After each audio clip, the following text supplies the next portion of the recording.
still. Look at the Cho'Gath usually gets through. The Kallistas are still there. This is going to be a pretty great pick and ban. I mean, the two for me that I think you really have to highlight as far as tanks goes is Maokai and Cho'Gath. And Maokai as well. I think those two are really the elite tanks in this patch. They can both be flexed, which I think gives them additional power also. Yes, Zac is very strong, but Zac really only plays in the jungle in professional play. Cho'Gath and Maokai can go to either role, and flex picks become so powerful. So we'll see, does TSM actually want to ban one of those out, or are they willing to make a trade?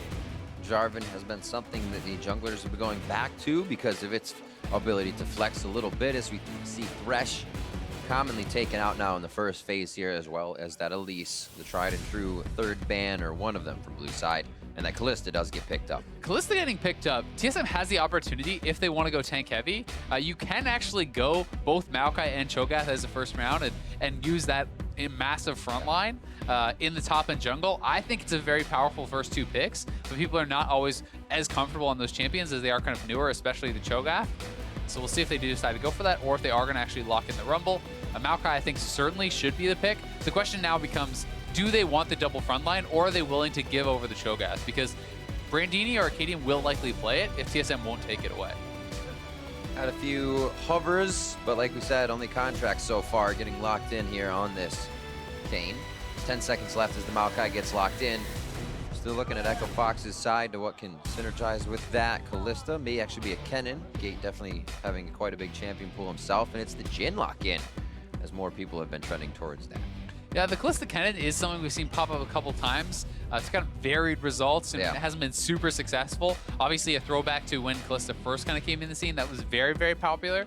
I would also say things like Braum work very well. Any sort of engagey type supports can be pretty powerful, but you can also use it as a disengage with even things that are more passive, like Janna and those sorts of champions too. I love that ability of the in and the out.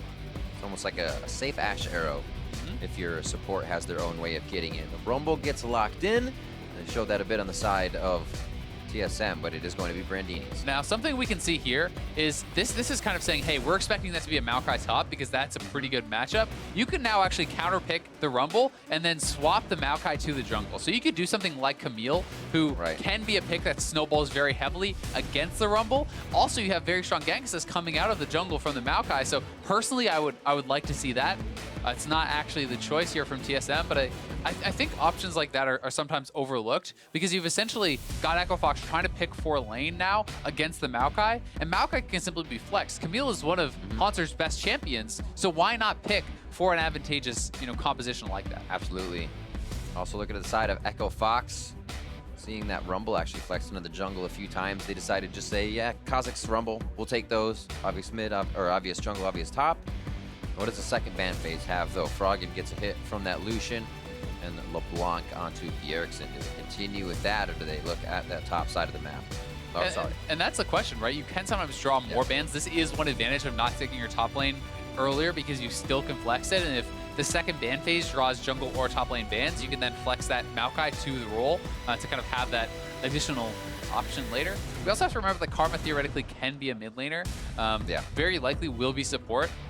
But Karma has kind of fallen out of favor somewhat, has received a number of nerfs over the last few patches, and people have been kind of prioritizing some of the other supports over her. Even things like Sona and Janna and so on, if you want to play those more defensive supports, or Nami, have been kind of rising above the Karma. Imagine if Bjergsen takes this back to mid lane. It's possible. I mean, it's not going to be now with the play coming in, but it's one of his pentakills in the history. Yeah, and Karma mid, I think, actually can be fairly strong, especially in a tank meta. Like, if people are playing tanks versus tanks, damage is relatively low, and shielding becomes so ridiculously powerful because you can't actually break the damage threshold to actually start punching through those shields. But either way, for now, Echo Fox definitely drafting a very damage-heavy composition. No tank at all coming through. And if they do actually lock this in, okay, so it is going to be the Braum Callista combo. Makes some sense. We touched on that. You can throw the Braum in for an additional piece of initiation. Utilize that stun into your ultimate, into the passive stun. So it's like essentially a triple CC chain that can come out right off the bat. I would love Anivia in this composition. Not sure how it works against TSMs, but being able to slow wall and lock everybody up would be on an equalizer in that storm. But they go for the Corki, a very safe and surefire pick here for Froggen in the mid lane. We've seen quite a bit of results from Corki, whoever it's actually going on to. And now we're going to find out where's the Maokai going. Camille was taken off the table, so they don't actually have that option now as they left top for the second round. J4, very likely going to be top. I'm expecting that to be top, and then the Maokai jungle for Svenskeren.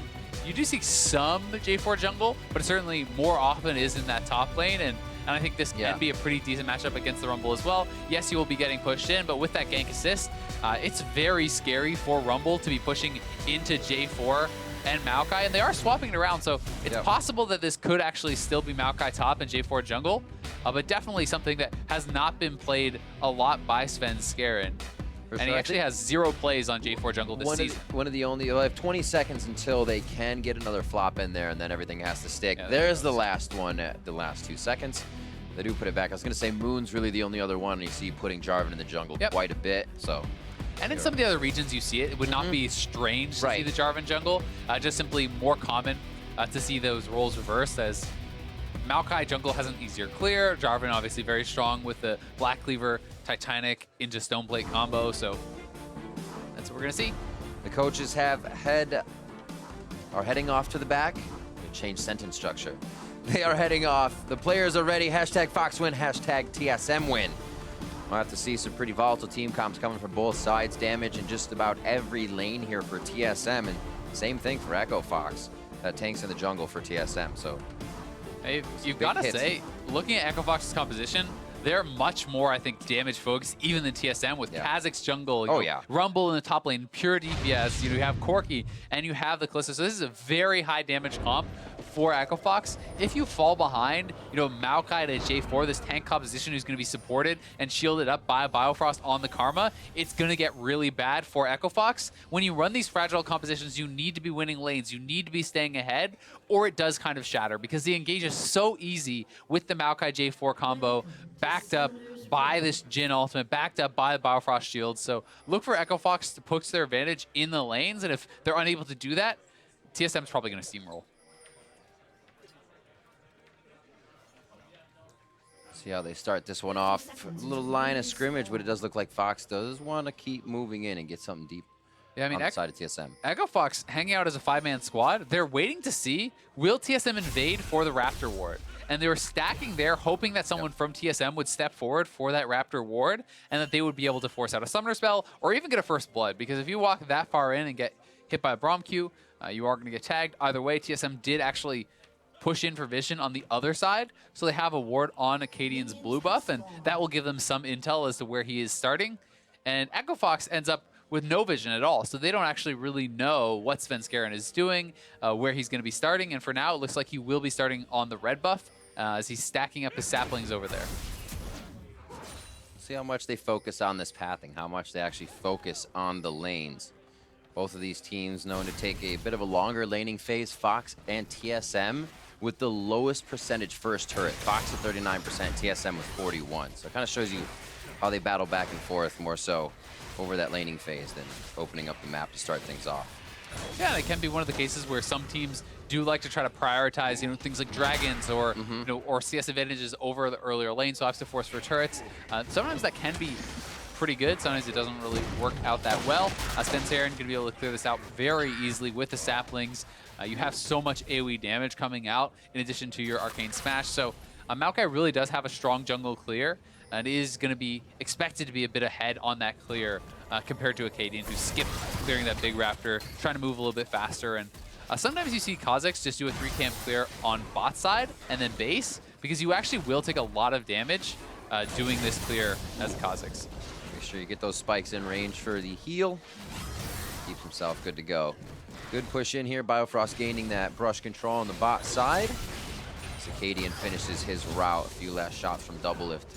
Actually pretty tough lane to play against. We see any lanes with Jin's poke, and you can just keep hitting a deadly flourish and stun the other team up. Yeah, and I mean, it's a range support versus melee as well, right? And while Braum has great gank assist, great team fighting, great all-in, Braum does not play well passively. If Braum is sitting back, you're going to get poked out, and that is why MASH is missing a fair bit of the CS, because they're getting pushed in on a turret, they're getting harassed out, and Gate, you have trouble sometimes prepping the minions as a melee support simply because you're going to take damage every time you actually step up to try to do that. Right. I think Brahm's one of the final few not on coin. Even the Threshes are switching over at this point. For many reasons, of course. Yeah, coin always that very helpful strong for right now. position in lane is also a great thing. Waiting for this to pop up to the turret before they can really do too much more damage to it. Mash should have a few. Gate can just kind of sit back and allow him to farm this. But look at even just that mantra Q, kind of zoning him back a little bit, trying to push him off any of those minions that he possibly can. Bjerg's actually taking quite a bit of damage there from Froggen, and Froggen is running Warlords, as has become really, really popular on these mid lane Corkis. People have pretty much swapped entirely away from Thunderlords, and having this extra sustain, you can sometimes win out in the mid lane in the early phases simply because you have the extra regen from your Warlords, plus the Doran Shield, and you know, as Bjergsen maybe runs out of mana on Talia, you're not going to have that issue as much because your auto attack is kind of more powerful, and you can kind of continue to trade and stay around longer. Bjergsen looking to back there with no mana. Has to stay for one more wave as the fan vote comes in. Acadian looking to sway that. A little bit of pressure here. I know Bjergsen's low. That might be a flash he has to burn, but the sixth sense, not easy to say. Yeah, comes into play. He's going to be able to push in Froggen, so does actually shove out the wave, allows himself to get that nice base, grabs Darksteel, some early items as well, and going to be able to refill that mana and run back to lane. And Acadian has outspotted Sven, and we'll have to get out of there. Bramble Smash love tap between both of them. Acadian's going to harass knowing that Bjergsen's back for now, but no extended stay. Froggen also wants to get out of there because he has no mana. Push up in the top lane, still even in CS there. It's the discrepancy for Doublelift to match in that bot lane, 40-23 so far. And, I mean, it's okay for now. Yes, he can kind of catch up if you don't allow that to continue extending. If you can kind of keep it around that 10 CS mark, it's not the end of the world. This is certainly a significant advantage, though, for Doublelift and Biofrost, and it means they get the earlier base. They are going to get probably the better buy as well, like coming back to lane very quickly with that serrated Dirk. If you can mess up the back timings of Mash and Gate, you know, Biofrost is going to try to freeze this wave here and force them to stick around, or give up even more CS. Because if Doublelift actually gets back before they can head back to base, then they're going to lose a lot. Quick hit. Trying to get a little damage on both. Back hits. They won't have too fast of a push on this bottom lane, but Biofrost and Doublelift will be able to get the wards in and actually may be able to do something with Svenskeren as Mash and Gate return to lane. Yeah, and they are electing to just kind of hold the wave, so it is going to push eventually, but they're going to deny some of the CS away from their opponents by doing this, allowing, you know, the minions of Echo Fox to kind of get killed off by their own. And now they do decide to shove, so they will push this in, and maybe wanting to try to get a little bit of vision around the dragon. You know, Biofrost is going to go back to base, so either way, TSM's bot lane definitely doing very well, and everywhere else it feels pretty even across the map. Haunter, yeah, as you were saying, across the map, feeling pretty good for himself. You check out some Froggen stats. Looking good. Yep. First in solo kills. This is the guy that goes very hard. Your rapid fire TF that's making plays by himself. We haven't seen it this season. He's kind of more timid in those picks, but still, the damage dealer of the team and a lot of compositions can be built around him from what Echo Fox does. Statistically, he's one of the best, if not, you know, at the very top for mid lane. So Froggen has been having individually a very impressive season. That's, you know, another reason why people are like, well, why is he getting subbed out? Why is the Monte coming in, you know? Especially this late in the season when they're trying to play to stay in the LCS, right? They're trying to not get relegated, which is a reality for this team at this point. And Acadian going to be looking for the invade. This is a level 6 Acadian. Svenskeren is only level 5, and Hunter is pushed in, so Svenskeren playing very intelligently, backing off, and he should have spotted him there, but we'll see if he can get out. Skirmishers as well. He's looking to take this fight all the way home. Equalizer doesn't allow them to actually grab the kill, but they do get the flash on Svenskeren. That's not Acadian's first roam into the jungle. He will be back. Yeah, traded flashes, but they get the red buff. They're getting the experience lead, so this is nicely done.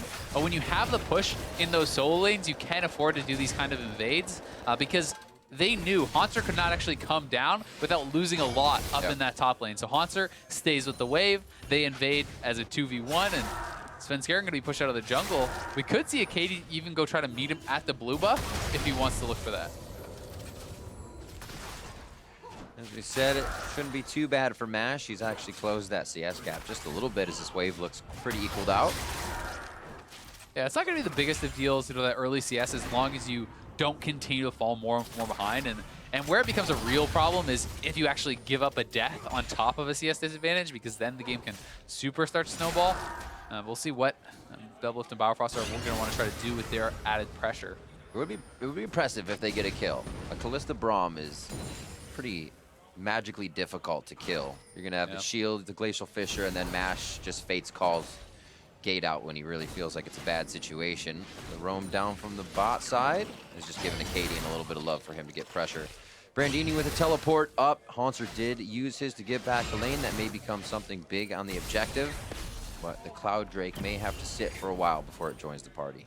Yeah, both teams seeming pretty happy to kind of sit back, play passively, and I agree, now that the Callista is level 6, it's very difficult to really look for those kills. Even if a gank comes down, it can be really tough. And they are looking to invade heavily on this blue buff. Froggen once again pushes in, so Echo Fox has the push, and they're gonna get a kill on Svenskeren. Right over Nature's Grasp. They give him a nice big hug. Svenskeren goes down. Bjergsen looking to pinch them in here with Biofrost and Doublelift, but it's already Gate and Mash that actually had that route inside the jungle. Fast movement from Fox to pressure the blue, and they get it with a kill. And they're gonna look for first turret. They've TP'd down Brandini, so it's 5 members of Echo Fox down here. TSM, I mean, Doublelift is now completely cornered. He didn't back off, he's dead too. This is bad news, Bears. Not long for this world. Doublelift goes down. Acadian picks up a kill. That's Froggen and Acadian. The full team's going to be grabbing some gold onto this as Haunter tries to push that top wave. Remember, his TP was down for this engage. I mean, they knew that that was going to be coming, but Doublelift doesn't back off in time. Tries to stick around, maybe got zoned off and couldn't actually leave. Biofrost is able to get out, but a really good play there for Echo Fox. Getting a couple kills, first turret, they steal away another buff, and Svenskeren being abused pretty heavily here in the jungle, but it's not really just on him. It's the fact that Echo Fox's solo laners have been pushing in TSMs. Yep. In the top side, they invade with the top laner. Now, Froggen shoves in Bjergsen. He invades with the package, and this is something you have to really play around because they knew Corki had the package, and they knew he's missing. But Svenskeren really wants to try to get some of these buffs, doesn't want to fall too far behind, and then the TP's coming in. Doublelift and Biofrost at this point just needed to actually leave, but Doublelift wants to go back and try to pick up some of the CS, and just a little bit too greedy. I mean, you walk back to the turret, where do you think they're coming next? There are 5 men on the bot side. I think that one was a little bit obvious, and Doublelift gives up a pretty easy kill. Fox is more than happy to have it, a team that can grab an early game lead. It's not beyond them. They definitely can find these kills. Froggen with the solos. This time it's all about the teamwork, and that's really what we've been looking from Echo Fox as they kind of swap these squads in and out and look for that core 5 as they come into the end of this split. I mean, maybe they continue to swap it out, but right now, solidify this, it looks pretty good towards the early game. Yeah, it's certainly looking good in this game, and we have to remember this is what they needed, right? They are running a very fragile composition. They need to be ahead. They need to be abusing these guys before, you know, Maokai and J4 can turn into these big tanks because TSM's composition, I think, is so much easier to execute going into the later stages of the game. So we'll see if they can continue to press the pace. For now, they have a good advantage, but they can't sit back on that. They want to continue pushing. They want to continue getting these advantages because if TSM is given time to scale, I think it still becomes very tough for Echo Fox, even from a lead. Absolutely. TSM's ability to fight toward here the late comes Soul game Laners. becomes huge. Brandini not in a great spot. Going to look to get the rest of the farm that he can before going down. That's what you got to do. Get everything you can. He'll be back in 26 seconds, but he's going to have a long walk, and Haunter's get some free farm on the bot side. We'll see if Gate and the rest of the team now with that pressure bot can make anything happen top. I mean, Sven is up here. They could look for a play. Acadian is actually on the Rift Herald. They do not know that just yet, but Gate missing. Now they suspect that, and they should have an idea that this is being started up. We'll see if TSM wants to move over and actually try to contest this, or if they're going to be happy to just give it up as Haunter is pushing on the bot side. They might be as well. Bjergsen low on mana. Just use that ult to get a kill in the bot side. And we will have a quick pause as we come into the game. Echo Fox getting a little bit of momentum towards that top side as they're going for Rift Herald, and we'll see what panned out from the pause. And Gate is having some audio issues, so we're going to get that looked at. Hopefully no lingering problems. We can get that fixed up very quickly and hop right back in. But we will let you know as soon as we know more. Either way, Echo Fox definitely off to a good start. TSM aware that they are on the Rift Herald now. And it is something that you have to kind of take into consideration, right? The pushing lanes is a very big deal. You talked about Bjergsen maybe being a little bit lower on mana. He just made this roam down. Very well executed. They know with Bjergsen and Hanser here. Brandini knows he really has no chance to get out in the long lane. I think ulting the wave is actually a pretty good choice because that means, you know, there's no real option for Hanser to push out and take a turret or anything like that. So best of a bad situation, but either way, Bjergsen back in mid lane. He is being pushed in by Froggen. So if TSM decides to contest in the 3v3, Froggen should be able to get over there a lot faster than Bjergsen. So it could turn into a 4v3. And I think that's one of the things that TSM will have to be taking into consideration when they're deciding, do we actually go over and contest this Rift Herald? Are we willing to give that much up? Because they are down, not that much, but I mean, if you lose the Rift Herald, if you lose another turret on top of that, the lead can become pretty big. That's right. And we kind of mentioned in the beginning of the game, these are the two teams with that slowest first percentage turret. Echo Fox raises theirs a bit. And also, Bjergsen gets one more kill closer to the 1,000, so he's 4 away. Not bad. At this point, and it might happen in this game. But for the Rift Herald, they say, I don't think there's 4 kills there. My ult's down. Let's hang Quadra out. kill. I mean, 4 people could come, right? Get an easy Quadra, get 1,000 kills would be pretty nice. Say, let's hang out for now. But there are some spikes that really are allowing Echo Fox to do these things. That Triforce just finished up. Acadian has his skirmishers finished up as well, warrior style, so he can do a bit more damage. And everybody could make this move. It might just be a good fight for them if TSM decide to take it. Yeah, I mean, the Triforce is a really strong point, finishing it this early, you know, for Froggen.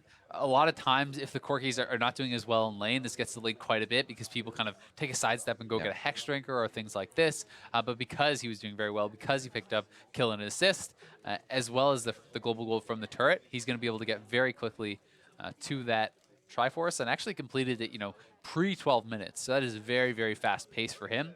The Skirmisher Saber, it's interesting you point that out because almost no one is going anything but the warding totem, actually. Trackers, yeah. Tracker's knife. So this means it's a playstyle based thing, right? We saw how much Acadian is actually invading, and if you're going to go Skirmisher Saber, you need to play that sort of style because you are not providing vision through wards. You have to provide vision through pressure, right? You have to be in the other jungler's face. That's how you track him. And this does give you a very heavily dueling advantage, you know, having that Skirmisher Saber. So the 1v1 should go very heavily in his favor, both based on champion and based on item build. So he's going to be looking to follow Sven around as much as he can, pressure him in his jungle, and that's how he wants to keep his team safe. Absolutely. And it fits his play style as well. You know, Acadian going in, he's the kind of guy that likes to do something by himself, get that kill, almost like a not bother his team situation or don't have to wait for anybody. Sure, he'd love his team's help, but he would rather be in and out, and this just fits it right in the wheelhouse.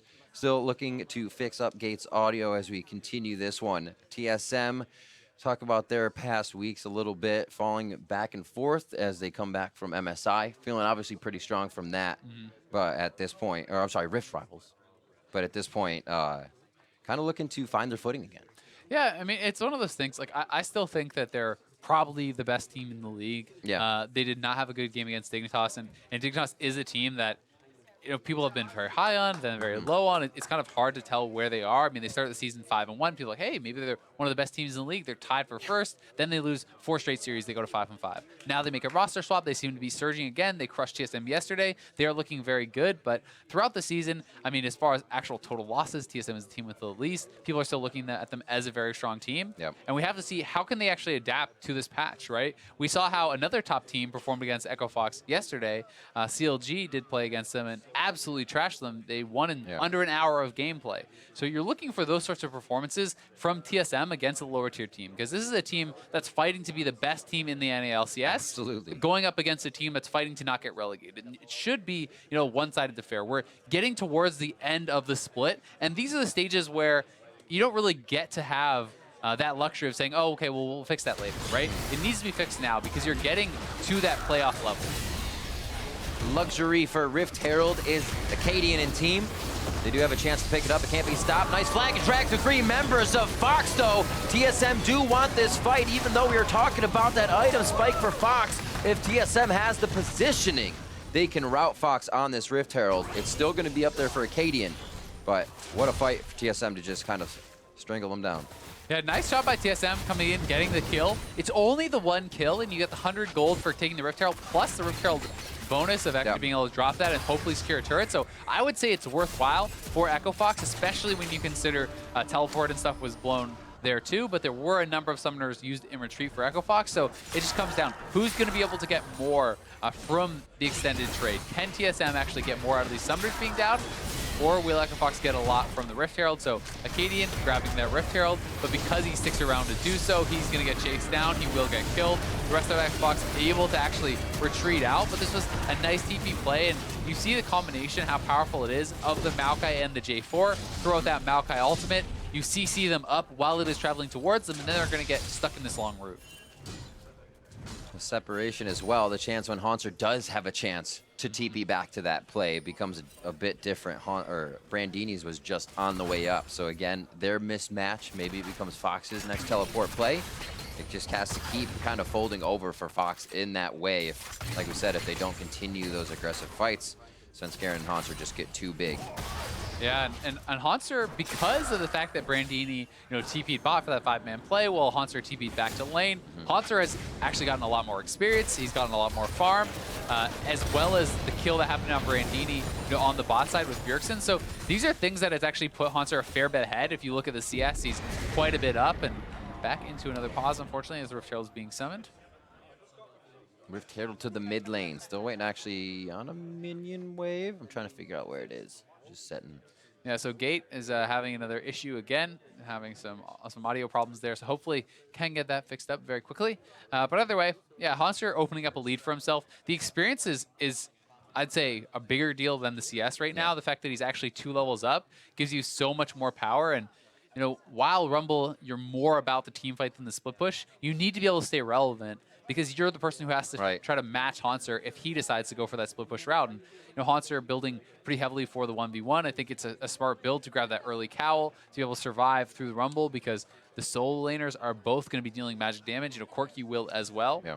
And it looks like he wants to go towards the Black Cleaver and then Titanic after that. And if you hit that sort of item breakpoint at a reasonable time, the 1v1 is going to be very strong for you with some MR and some solid damaging items. So Brandini definitely needs to kind of keep pace and try to keep up in the experience. Because if you make too many team plays, if you're grouping too much and you're not really crushing down the opposing team, then they will be, just by nature of farming all the different lanes, getting more experience, getting more CS. So interestingly enough, like what's the best way for Brandini to manage this? Because usually you can expect the mid laner not to be there as fast as a Taliyah on a wall, or even with Taliyah wall down that passive towards the bot lane. So how, if you are trying to push solo with just wards, do you make that safer, or do you have to play it very timid? A lot of it is about vision, right? And if you don't have the vision, you have to play scared in one of those circumstances, because if you cannot spot where Taliyah is, then you have to kind of assume that Taliyah is coming towards you and back off, right? And it's about playing it safe. It's about pushing your limits as much as you can, but taking the information that you have or the information that you don't and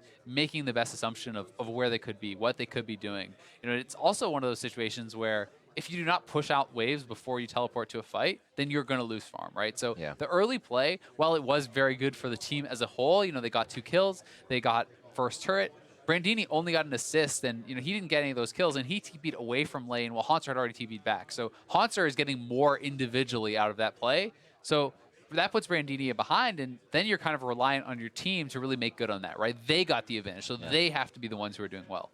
And I wonder how much it is going to be Fox enabling these fights, able to take TSM off guard, because as TSM engages these, that equalizer is what's just about jumped off by everybody. Taliyah's going to be off that, Maokai's going to twist and advance off the equalizer, and Haunter's going to be able to flag and drag right to the back line. So Brandini has his work cut out for him when they do get into these fights to place down that red carpet in the right spot. Yeah, he certainly does. I mean, you're going to be hoping that Gate can lock people up inside that, or that, you can Fate's Call, throw in the Braum, and then he ults them, and then you ult on top. And if you can lock them up inside the equalizer, that makes it much more powerful.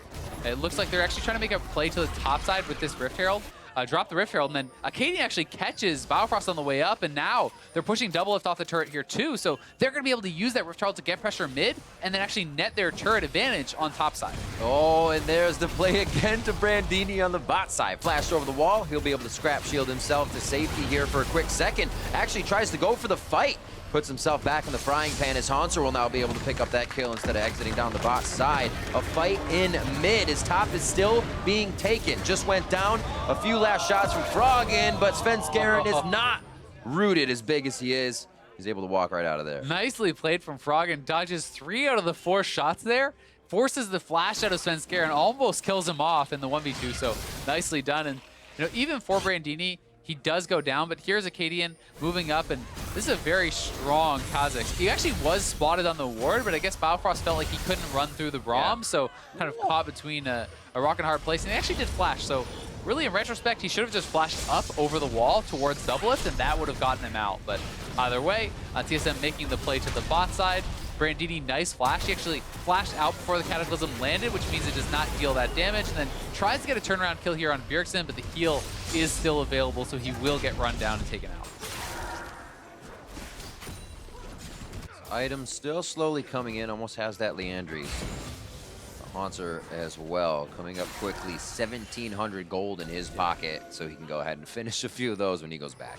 And I mean, he's almost that much ahead as well. Like individually, he's around 1,400 ahead, just in that 1v1. They are picking on him very heavily, and this is something that Bjergsen and Haunter have done very well together. You know, thinking back to last week, Bjergsen bringing out the Galio mid and using that in combination with Haunter's Camille. They like to utilize these roaming mid laners to get advantages in the side lanes, and if you can put Haunter enough ahead, it doesn't really matter if the rest of Echo Fox is a bit stronger, because if no one can 1v1 this guy, he draws so much pressure and he can create so many disadvantages for Echo Fox on the map. Really taking the right situations at the right time. That has put him up now about 50 CS, 40 CS towards that top lane at 2-0-1. Seems like they swap back the pressure. He'll push up and try to grab the turret here as TSM does a great job defending mid. This already got Rift Herald once, and Echo Fox fell a little short on that one. It's going to be tough with Talia clear. Yeah, it certainly is. I mean, Talia has very, very good wave clear. That is the majority of their wave clear, though.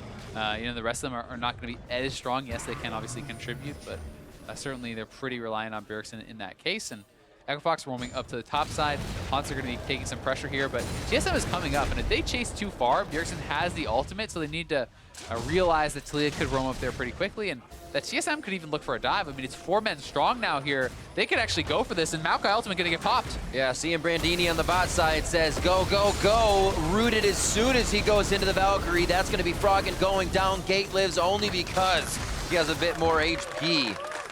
He goes down at the end. 33 seconds on these timers gives TSM a lot of time to gain map control. It's going to be top turret and maybe even a bit more.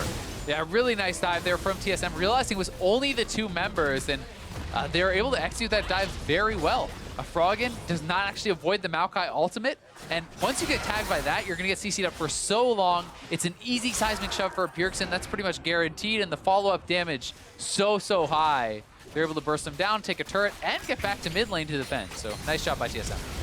Flash over the wall. Mash starts 1v1ing with Bjergsen, but gets shoved back now. He's got the world against him, trying to live. The curtain is called, and he is put down in the end. You can only dodge so much, Riv. I mean, there's 5 members there. He's dodging almost everything. 2 more kills. He's getting close. Full kill participation throughout this game for Bjergsen and Haunter. How do you get that from your solo laners? You're only 18 minutes in. Those guys have been everywhere and anywhere they can be at this point. We'll see this again. The tag team duo and Svenskeren setting up the Maokai ultimate very well. See, Froggen, I think he thinks he can actually Valk past it, but he gets rooted up, and he's going to get seismic shoved right out of that. Once you get hit by one part of the CC, you're going to be locked up for so long because there's the knockup from the Q, there's the root from the W, root from the ultimate, flag and drag from Haunter, and the seismic shove. So definitely really powerful team fighting, and TSM, they now have not only eliminated Echo Fox's early advantage, but they have gotten a little bit of one for themselves. And from this point, it gets very hard for Echo Fox because their composition is so much harder to execute. It's not just run straight at them and start fighting. You have to be able to find skirmishes. You have to be able to split up fights because you're also squishy. Anyone who gets CC'd up is going to die, and that's the advantage of running these sorts of compositions that TSM is. I mean, you open up a curtain call, you hit CC on the closest person, and you just kill them. It's like, that's as simple as it gets. And a lot of times we've seen teams with that, say a curtain call, and then there's one engage that's too far, but they have the flag and drag and the Maokai this time. 2 people can go that far in these engagements. We've seen some teams get into a bit of a chaotic situation when they can't follow up as fast with these tank comps they create. But like you said, Echo Fox starting to fall behind a little bit without being able to get that early game damage. What's what's the way back? Because it's basically TSM has to go to a barbecue on the equalizer during a fight. I mean, the way back is creating vision, you know, getting vision over your opponents, finding picks, right? You have to get these fights that are either odd man fights or that you can actually split up the fight because, you know, high DPS members can skirmish very well. They just don't function as well in the 5v5, generally speaking, because, you know, if a Maokai is fighting 1v1 against the Rumble, maybe the Rumble wins, right? But you're in a 5v5, Maokai just CCs you up and the team kills you. So it's about splitting up fights. It's about utilizing this Kha'Zix, who is very strong, to find picks through vision and through pressure like that. Cadian being able to find maybe even Bjergsen on his own could ult around and really get that speed. The other option is if you can kite out a fight well enough, right? If you evolve the Kha'Zix W on a Cadian and you just try to kite backwards and focus down the tanks, if you can avoid the CC, which is obviously a lot easier said than done, then that is a way to win fights, but it's so tough with point and click CC coming out of a couple of these members. Cadian just seeing that ward, has to place one of his own. TSM feeling comfortable about moving these pink wards up means they're ready to protect them as well. Bjergsen gonna go ahead and take a side lane now. They're going for the 1-3-1 as they know they're getting just powerful enough. I mean, when your two solo laners are the strongest members on the map, you can go to that 1-3-1, right? You know, protect double lift, allow him to continue getting that farm, just shove out the side lanes, and then you can have them collapse, make plays. Bjergsen can always ult in to the mid lane or anywhere else to try to make that play if they want, and we're getting towards the Baron stages of the game, so look for TSM to try to establish vision around that Baron and really start to kind of threaten taking it, to force Echo Fox to come in and then start a fight. Collapse is coming here. Haunts are moving up, and they could look for a fight. Takes a few hits. He may not see Brandini just on his bottom side. They catch him now. Flag and drag out as both teams kind of break off this fight. Looks like it's going to be the wave clear. Froggen and team kind of controlling mid towards this Baron objective. Just to jockey for position, really, and gain control of these waves. Yeah, and it's all about the mid lane control. We talk about that so much, but if you can actually push up the mid lane, you force them to respond to those minions or lose their turret, and then you can move to the Baron. And Svenskeren can check these bushes, but the team is a little bit behind him. That's what they needed, the bushwhack. There's the equalizer, the barbecue for TSM, and they try to leave right away. Last to the party, first to leave. They start firing back, though. Svenskeren goes down. Gate is also on the floor, but they're able to get back out of this one. I figured TSM was going to run down mid and take turret because Fox almost gave him that position. Yeah, I mean, TSM was obviously worried that Echo Fox was just trying to rush down the Baron. They do have Kalista, so you have to kind of be scared of that, and Svenskeren didn't even wait for his sapling cooldown to come back up. He was really worried that they were already on it. They were already burning it down, so he wanted to get over there. You know, in that case, it may just be worth actually burning your ultimate, throw that out there, and allow that to kind of check a bit for you, because he wasn't even able to get that off. And he checked the first brush with his sapling, but the cooldown was still up and couldn't actually check the second. Either way, they just lose the one kill, but it's a nice pick from Echo Fox. Little here, a little there. They got to put the pieces together. It's not going to be one big fight as we see this again. So he checks the first brush with the sapling. They spot everyone. At that point, you just try to have to hope you can somehow get it out of there, throw your ultimate, run away as fast as you can, but at least TSM does trade back a kill. They take out Gate. Here this vision can be pushed up. Fox is kind of just positioned now on their own side of the map, squeaking one or two wards just behind the red buff, but they can see Acadian placing these, so they're only going to go down. Again, Fox positions themselves topside, don't have to worry about mid now, as they can just flank TSM if they do it again. Oh, but Brandini's going to get caught out. It's what we talked about, right? Echo Fox trying to play the vision game, trying to create these picks through vision control, and that's why they're doing it on the top side of the map. TSM does have a response now, though. If they want, they can look towards the Infernal Dragon, and that's where Bjergsen and Haunter are right now. But Echo Fox can always go back to the Baron and threaten this. If both of the members of TSM are down there, they could even just start it up. I mean, they do have Kalista. Infernal goes down, and I think Echo Fox will just start the Dragon, or start the Baron, rather. Ren to come in, Smite is there, Bjergsen goes up, and Svenskeren's obviously going to try for this. 2,500 HP, very low on the backside is Acadian. He goes down before Baron does. TSM secures the objective. Bjergsen getting one of these kills. Bjergsen getting a second kill. 1,000 kills for Bjergsen. And they get the Baron. 4 members of Fox are down. TSM running strong. That's the ace from Double Lift. What a way to do it as well. 1,000 kills for Bjergsen, the first mid laner in the NALCS to hit this mark. And he is crushing it this game. TSM get a clean ace, get the Baron, and they have all but wrapped this one up. What a way to pull the trigger. The team's down baiting the Infernal, and they speed to the top of the map. That's what these guys are made of, is mobility. Bjergsen being one of the first ones there, as he was at Dragon, and the entire team, like we said, can be behind each other on these initiations with that range. And I mean, it's a risky play from Echo Fox, but they know they're going to lose in the long game. They need to make some sort of play. You gotta make... They're playing around Vision. They just lost the Infernal. They say, okay, this is a risk, but it's a calculated risk with the Callista. Unfortunately, Acadian gets focused down. Look at Doublelift shooting all his shots. The Maokai ultimate hits Acadian, and Doublelift gets 3 free ultimate shots on him and bursts him down. Mash rendered it to a reasonable range to actually be Q smited by Acadian, but Acadian is already dead. So not only do they mess up that, but Svenskeren gets the Baron. Doublelift able to clean up the last kill for the ace, and they're going again.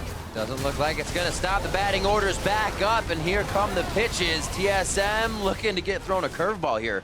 Fox able to slow that one down, but Mash, both summoners down immediately after that fight, and now he's got to heal back up. Home guards are there 24 minutes in, but TSM is knocking on the front door faster than Fox can heal. I mean, they're just gonna keep pushing here. They're so strong, so far up in gold, and in the strength of their composition at this point. Echo Fox needs to try to look for something, some sort of play that will get them back in, but I mean, TSM is grouped up as a 5-man squad. They have the more powerful front line, and they're poking them out. Oh! Downtown goes Svenskeren. He's gonna be able to take the turret for quite a bit of time. You can see all of TSM not seeing the turrets. They just walk right by them. They'll be able to turn around and get them whenever they please at this point. 25 minutes in, they start to break the base of Echo Fox and might just look for those Nexus turrets. I mean, they could theoretically end the game here if they want. Top side is pushing in, but they're going to go for the kills. The instant root, the instant kill. 3 more members now in the eyes of TSM. Froggen with the Gatling, trying to poke in a bit of long range with Mash and his Javelins. And it looks like they stave off TSM for a bit longer, but it's only so they can get more minions to pile into the base. Yeah, going to knock down this second inhibitor, and it's looking pretty hopeless for Echo Fox. You cannot fight TSM straight up 5v5 as this composition. There's just no way to fight through the J4 and the Maokai. So it's so hard once you're backed into a corner like this. Like, there's no surprise play to really make. Absolutely. Fox with a pretty decent early game, and then it was kind of TSM finding those skirmish kills one by one around the map, making sure Haunter was big, making sure Bjergsen was big. And still those two very, very close to having full kill participation. Bjergsen just 1 off. I mean, Bjergsen even bought up a Mage Eyes. He's feeling pretty strong at this point. He's had so many stacks on that Dark Seal for a while. Why not now that he has the extra money? Either way, TSM looking to play this very smart. They're going to clear out all the vision from the jungle. You eliminate all these wards. That takes away any possibility of a flank, and then you push back and go for that third inhibitor. So Frog going to have to use the package on the exit. Yeah. You can see Haunter shoving in the mid lane minions so that people from Echo Fox have to come over and answer those. And then as soon as they do, you either take the turret or you simply just dive and take those kills because you know it's going to be an odd man fight. Slowly walking it in now for the last inhibitor turret. That could be back for Acadian, but it looks like they just do that. Enough pressure to keep Froggen out and the inhibitor down. Deadly Flourish, Flag, and Drag. There's so much crowd control for just the first person locked down. Cataclysm just creates an entire home for Fox to live in there. Fish in a barrel coming in from Doublelift, and it looks like they are now able to take the inhibitor. They're able to go for the Nexus turrets ever so slowly as they chase Froggen out of the base to make sure he ain't coming back. Doublelift wants that 4th shot. Kill so bad on Froggen. Froggen not gonna give it to him, and TSM looking to clean this one up. 30 minutes, very strong showing from them after a good early game from Echo Fox. Absolutely. Slowing things down, making sure they had the composition scaling just a little bit stronger than what Acadian could bring in the jungle as he had Svenskeren's number, but the team prevails. TSM goes in strong, and they come out with the first win here in the series. TSM over Echo Fox. Good stuff from them, and congratulations to Bjergsen once again. 1,000th kill, finally hit. He's the 4th person in the NALCS to do it. Regular following season? up, in the regular season. Following up a Wild Turtle, Double Lift, and Yeah. Sneaky, those are the 3 others who have actually completed that achievement. Can't wait. I want to see if I can go back and figure out who they are. Who got the most of that flag? Yeah.